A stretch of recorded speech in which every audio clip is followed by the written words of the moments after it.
مسکرا اس لیے رہا ہوں کہ پہلے رو رہا تھا کہ دنیا سے رخصت ہوا، ادھر اس کی روح پرواز کر گئی، رب کی طرف سے آواز آئی، میرا سونا رو نہیں، دیکھ تو صحیح، تیرا سعد کالے رنگ کا حبشی غلام جنت کے دروازے پر پہنچ گیا ہے اور انہیں استقبال کر رہی ہے۔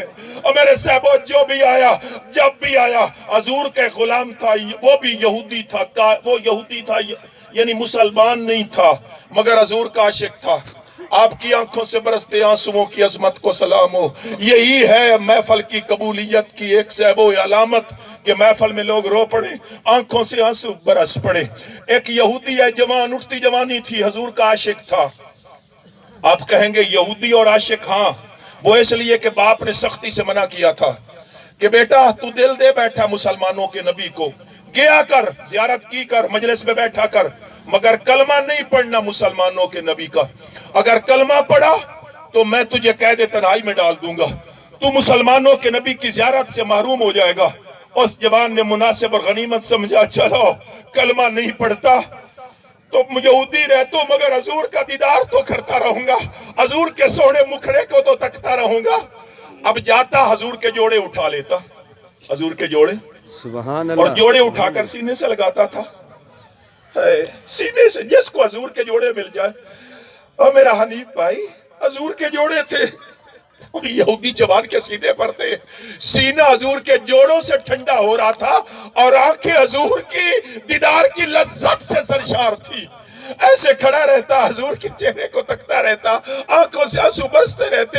روز اس کا روٹین جاب تھا، معمول کا کام تھا، حضور کے جوڑے اٹھاتا، جب تک حضور تقریب میں رہتے وہ جوڑے اٹھا کر ایسے سینے پر رکھتا، آنکھوں پر رکھتا، سر پر رکھتا، حضور کے چہرے کو تکتا رہتا۔ اور کافی مہینے گزر گئے، اس کا یہ کام رہا۔ آخر ایک دن بیمار پڑ گیا، کوشش بہت کی کہ جاؤں مگر اٹھ نہیں سکتا تھا، نکاہت اور کمزوری اتنی آ گئی، اٹھ نہیں سکا۔ عشق کا سمندر تھا سینے میں۔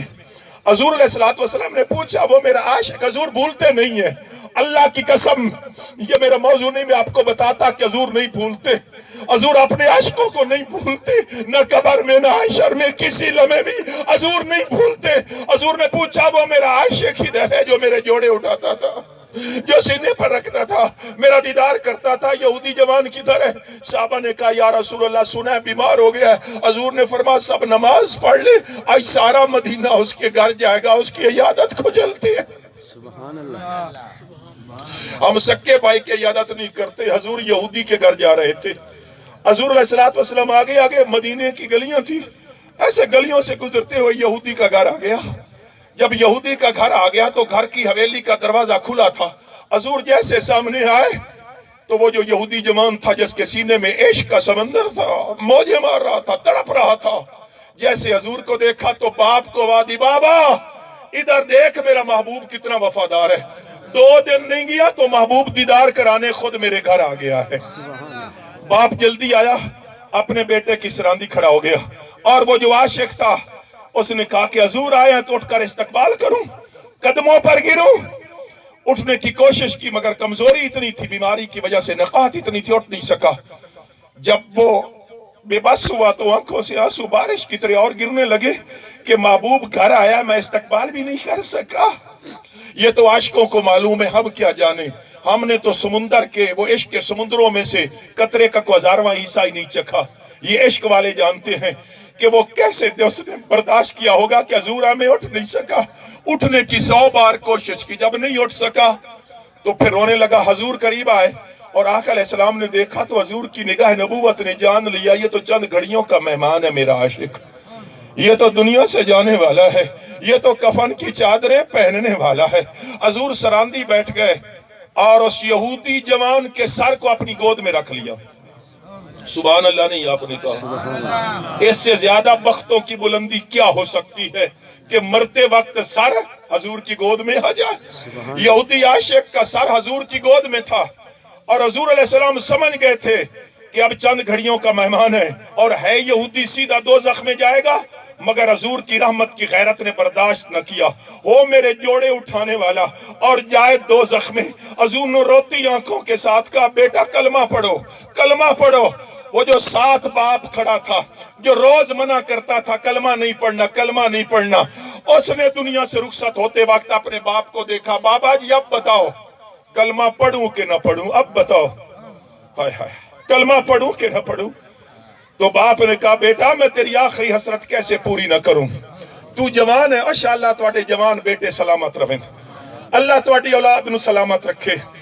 یہ اولاد کا جنازہ اٹھانا مشکل ہوتا ہے، دنیا ویران ہو جاتی ہے، دل کی حرکتیں بے ترتیب ہو جاتی ہیں اور جگر پھٹ جاتے ہیں، کمر دوری ہو جاتی ہے، آنکھوں کا نور ختم ہو جاتا ہے، دنیا کا سکون جاتا رہتا ہے۔ درد اولاد دا ہر نو ہوندا، اے ڈاٹھا درد وبالے چھٹیا تیر ہجر یعقوب نبی نو، ریا روندا 40 سالے، خوش بسدے ویڑے احمد کو اور نہ لگیا یار زوالے، اور کون پوچھے بی بی زینب کو اور جدے کوس گئے کربلا لے۔ باپ نے کہا بیٹا اپنی قسمت پر ناز کر، ہر کسی کو تو یوں محمد کلمہ پڑھانے نہیں آتے جیسے تیرے پاس آئے ہیں، اور تیری زندگی کی آخری سانس ہے جو محمد کہتا ہے کہہ ڈال۔ ادھر باپ نے بھی پڑھا، ادھر بیٹے نے بھی پڑھا، لا الہ الا اللہ محمد الرسول اللہ، ادھر کلمہ پڑھا، ادھر روح قفص عنصری سے پرواز کر گئی، حضور کے ہاتھ اٹھے، الحمدللہ الذی انقذ اللہ بی من النار، انقذ اللہ بی من النار۔